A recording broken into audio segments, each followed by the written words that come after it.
ओम गणेशाय नमः। वैशाख मास महात्म्य अध्याय 15। ऋषि श्रुतदेव जी बोले, इसके बाद दक्ष पुत्री सती ने हिमाचल के घर उसकी स्त्री मेनका के गर्भ से जन्म लिया और वहीं पर उनका पालन पोषण होने लगा। इतने में तारकासुर नामक एक राक्षस उत्पन्न हुआ। उसने ब्रह्मा जी से वर पाया कि सिवाय शिव के पुत्र के सिवा वे किसी से भी नहीं मरेगा। यह बात सुन उसने सोचा कि शिव तो कभी विवाह करेगा ही नहीं, ना ही उसकी कोई स्त्री है, तो पुत्र कहाँ से होगा। वह सब लोगों और देवताओं को सताने लगा। तब देवता ने दुख पा ब्रह्मा जी की शरण ली। ब्रह्मा जी ने देवताओं को समझाया कि भगवान विष्णु की पत्नी सती ने पहले अपने पिता के यज्ञ में शरीर त्यागा, अब हिमाचल के घर जन्म लिया है, जिनका नाम पार्वती है। किसी तरह पार्वती का पाणी ग्रहण भगवान शिव से करना चाहिए। ब्रह्मा जी के ये वचन सुनकर इंद्र ने नारद और कामदेव को बुलाया।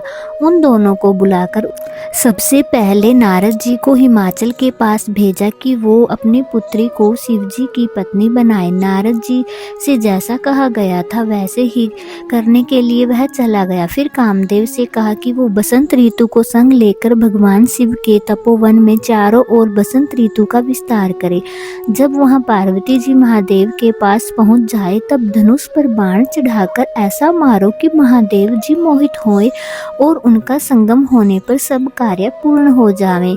कामदेव ने जो आज्ञा कहकर बसंत ऋतु अपनी स्त्री रति और अनुचरों को संग ले अपनी शक्ति से असमय में ही बसंत ऋतु उत्पन्न कर दी, जिससे चारों ओर वन में शीतल मंद सुगंधित वायु चलने लगी। उसी समय महादेव जी पार्वती की सेवा से प्रसन्न हो कुछ कहने लगे। तब कामदेव ने उनके संगम का उचित समय जान महादेव जी के पीछे वृक्ष की ओट से एक बाण छोड़ दिया, जिससे महादेव जी का मन चंचल हो गया और वे इधर उधर देखने लगे। उन्हें कामदेव दिखाई पड़ा। क्रोध से अपने मस्तक के तीसरे नेत्र को खोलकर ऐसा तीक्ष्ण अग्नि प्रकट की कि सब संसार भयभीत हो गया और उस अग्नि से धनुष बाण सहित कामदेव भस्म हो गया।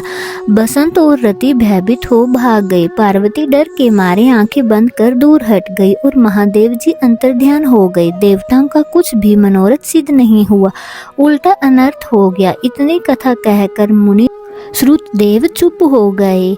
उन्हें शांत देखकर मिथिलापुरी के राजा श्रुतकीर्ति ने पूछा, हे ब्राह्मणे, कामदेव के जल जाने के बाद उनकी पुनः उत्पत्ति कैसे हुई? यह सुनकर श्रुतदेव जी भगवान कार्तिकेय के जन्म की कथा कहने लगे। जब महादेव जी ने कामदेव को भस्म कर दिया तब रति मूर्छित हो गई और फिर चेत आने पर अनेक प्रकार से विलाप कर शरीर त्यागने के लिए तैयार हुई। उसने अंतिम क्रिया करने के लिए बसंत को बुलाया। बसंत ने आकर रति को समझाया, लेकिन रति के न मानने पर बसंत ने नदी के तट पर चिता बनाई और रति गंगा में स्नान कर संपूर्ण क्रियाक्रम कर निश्चित हो चिता पर चढ़ने को तैयार हुई। तभी आकाशवाणी हुई कि हे कल्याणी, हे पति में अत्यंत प्रेम रखने वाली, तू चिता में प्रवेश मत कर। तेरा पति महादेव जी के प्रसाद से तथा यदुवंशु भगवान श्री कृष्ण से पुनः पैदा होगा। ऐसे क्रम से 2 जन्म होंगे।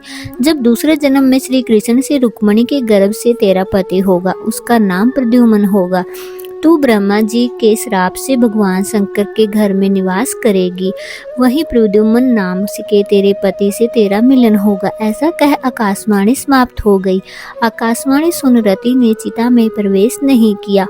फिर सब देवताओं ने रति को वरदान देकर उसको शांत किया और कहा, हे कामप्रिय, अब तेरा पति अनंग कहलाएगा और अंग वाले की भांति मरा हुआ भी दिखाई देगा। पूर्व कल्प में तेरा पति सुंदर नाम का राजा था।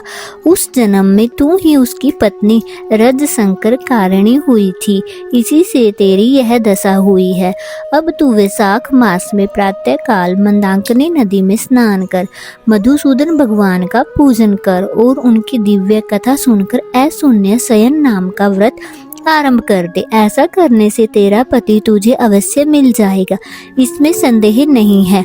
रति को ऐसा वर दे सब देवता अपने अपने स्थान को चले गए और रति भी क्लेश से निवृत्त हो गई। मेष की संक्रांति में गंगा स्नान कर अशून्य शयन व्रत धारण करके ही उसे तत्काल कामदेव दिखाई दिया। पूर्व कल्प में भी यह बड़ा धर्म परायण राजा था, मगर उसने वैशाख मास में कर्तव्य धर्म नहीं किए थे, इसलिए कामदेव परमात्मा का पुत्र होने पर भी अंगहीन हुआ। उधर जब महादेव जी अंतर्ध्यान हो गए थे, तब पार्वती जी शंकर के रूप और गुणों को देखकर मुग्ध हो गई और मन में शंकर जी को अपना पति होने की ठान गंगा तट पर तप करने लगी। वे माता पिता आदि सबके समझाने पर भी भूखी प्यासी जटाएं बढ़ा सहस्त्र वर्ष तक महालिंग का पूजन करती रही। तब महादेव जी सायंकाल ब्रह्मचारी के वेश में पार्वती जी की अनेक प्रकार से परीक्षा करने लगे। अपने में दृढ़ विश्वास देखकर बोले, हे भद्रे, जो तुम्हारी इच्छा हो वो मांग लो। पार्वती जी ने वर मांगा कि हे रुद्र, तुम मेरे पति हो जाओ। तथास्तु, ऐसा ही हो। यह वरदान देकर सप्तऋषियों को बुलाकर हिमाचल के पास भेजा। सप्तऋषि हिमाचल के पास पहुँचे और हिमाचल के पूछने पर बोले, हे राजन, तेरी कन्या पार्वती जी ने जो पिछले जन्म में दक्ष की पुत्री थी, अपने पिता के यज्ञ में शरीर त्याग कर तेरे घर में जन्म लिया है। इसका विवाह महादेव जी से करा दो।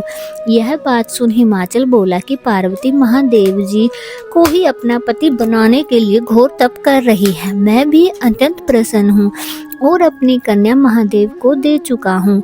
हिमाचल का उत्तर ले सप्तऋषि महादेव जी के पास जा और विवाह निश्चित कर चले गए। तब तो लक्ष्मी आदि सब देवियां तथा विष्णु आदि सब देवता बाराती बनकर चले। महादेव जी सब देवता मुनि 6 मृतिका आदि को तथा भूत गणों को साथ ले बैल पर चले। उनके आगे शंख मृदंग आदि अनेक बाजे बजने लगे और वेदों की ऋचा के पाठ होते हुए हिमाचल की पुरी में पहुँचे। तब शुभ लगन में शिव पार्वती का विवाह संपन्न हुआ, जिससे त्रिलोक में आनंद छा गया। इस महोत्सव के पूर्ण होने पर शंकर जी पार्वती जी के संग स्वेच्छा से हिमाचल के शिखर पर सहस्त्र दिव्य वर्ष तक रमण कर रहे। महादेव जी द्वारा पार्वती के साथ नित्य प्रतिरमण करने पर भी गर्भ की स्थिति न हुई तो देवताओं को घोर चिंता उत्पन्न हुई कि हमारे कार्य की सिद्धि कठिन है। तब खूब विचार कर अग्नि को बुला उसका अत्यंत सम्मान कर जहाँ महादेव जी रमण कर रहे थे भेजे और कहा कि जब महादेव जी रमण कर चुके हो तू प्रकट हो और उनके सम्मुख चले जाना, जिससे वे पुनः रमण न कर सके, क्योंकि तुझे देखकर पार्वती जी लज्जा के मारे वहां से हट जाएगी। तब तू शिष्य होकर शिवजी से प्रसन्न कर बहुत सा समय लगा देना। बहुत काल व्यतीत होने पर पार्वती जी के गर्भ से स्वामी कार्तिकेय का जन्म होगा। अग्नि देवता से विदा हो वहाँ महादेव जी के पास गया, जिससे वस्त्रहीन पार्वती जी को बड़ी लज्जा उत्पन्न हुई और वह रमण छोड़ अलग हट गई। तब महादेव जी को बड़ा क्रोध हुआ और अग्नि से बोले, हे दुर्मते, इस सकलित वीर्य जो कि दुसह है तू ग्रहण कर, तेरे मुख में मैं त्याग दूंगा। ऐसा कह अग्नि के मुख में वीर्य छोड़ दिया।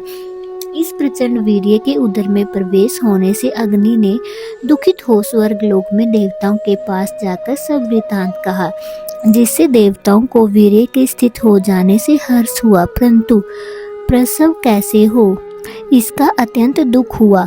अग्नि के उदर में महादेव जी का तेजोमय वीर्य बढ़ने लगा। 10 महीने हो गए और प्रसव का कोई उपाय न हुआ। तब अत्यंत दुखी हो देवताओं को संग ले महायशस्विनी गंगा जी के पास जाकर सब स्तुति करने लगे, हे माता, तू देवताओं के निमित्त शंकर के इस तेज को धारण कर, जो अग्नि के प्रसव बढ़ रहा है, पर उसका स्त्री न होने से प्रसव नहीं हो सकता। हमारी रक्षा करो। ऐसी प्रार्थना करने पर गंगा ने कहा, तथास्तु। तब देवताओं के कहने पर अग्नि ने गर्भ मोचन मंत्र से गर्भ का आकर्षण कर शंकर जी के तेज को गंगा जी में छोड़ दिया। यह तेज बड़ा दीप्तिमान और लोकों में असहनीय था। कुछ मास के बाद गंगा जी भी उसे सहन न कर सकी और जल सूख गया और रक्त कलेवर दिखाई देने लगा। तब अत्यंत दुख से व्याकुल हो अपने उदर एवं गर्भ को त्याग दिया, जो सर्पतों में गिरा। जहाँ विदीर्ण हो उस गर्भ के 6 भाग हो गए।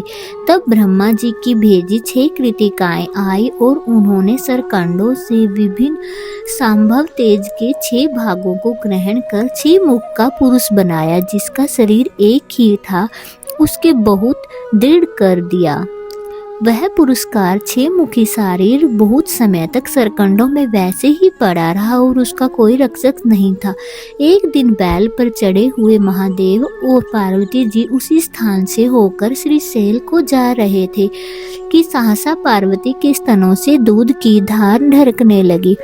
तब विस्मित हो पार्वती जी ने महादेव जी से अकस्मात स्तनों से दूध बहने का कारण पूछा। महादेव जी बोले, तेरा पुत्र यहीं नीचे पड़ा है और अपने रमण की बात तथा अग्नि का वहां आना, जिससे पार्वती को उसके देखकर लज्जा के मारे दूर हट जाना और वीर्य स्खलित होने से क्रोध में आकर अग्नि के मुख में छोड़ देना और गंगा के जलने से गंगा का सरकंडों में छोड़ देना और वहां पर उनके 6 भाग हो जाना तथा मृतिकाओं के दृढ़ कर देने का वृतांत सुनाया। फिर कहा, उनकी आकृति पुरुष की सी हो गई है, उसी को देख तेरे स्तनों से दूध टपकने लगा है। इसका पराक्रम विष्णु के समान होगा, तू इसका पालन पोषण कर, यही तेरा औरस पुत्र है, इसे उठाकर ले चल। महादेव जी की बात सुन पार्वती जी बालक उठा गोदी में बिठाकर दुग्धपान कराने लगी और पुत्र स्नेह में तत्पर वो महादेव जी के साथ कैलाश को गई। पुत्र का पालन कर अत्यंत संतुष्ट हुई। हे राजन, यह कार्तिकेय के जन्म की कथा मैंने तेरे सामने कही है। इसे नित्य प्रति सुनने से मनुष्य के पुत्र पौत्रादि की वृद्धि होती है। इसलिए ही यह कहा गया है कि वैशाख मास में धर्म करने से स्त्रियों का विधवा योग मिट जाता है तथा अत्यंत पुण्य होता है। इसी के प्रभाव से अनंग कामदेव भी सांघियानी अंगों से युक्त हो गया। जो लोग इस वैशाख मास में बिना स्नान दान किए बिता देते हैं, उन्हें बहुत से धर्म करने पर भी अनेक दुख भोगने पड़ते हैं। इसलिए यही एक ऐसा मास संपूर्ण धर्मों के करने के लिए हितकारी है। वैशाख मास महात्म्य अध्याय 15 संपूर्णम। हरे कृष्ण।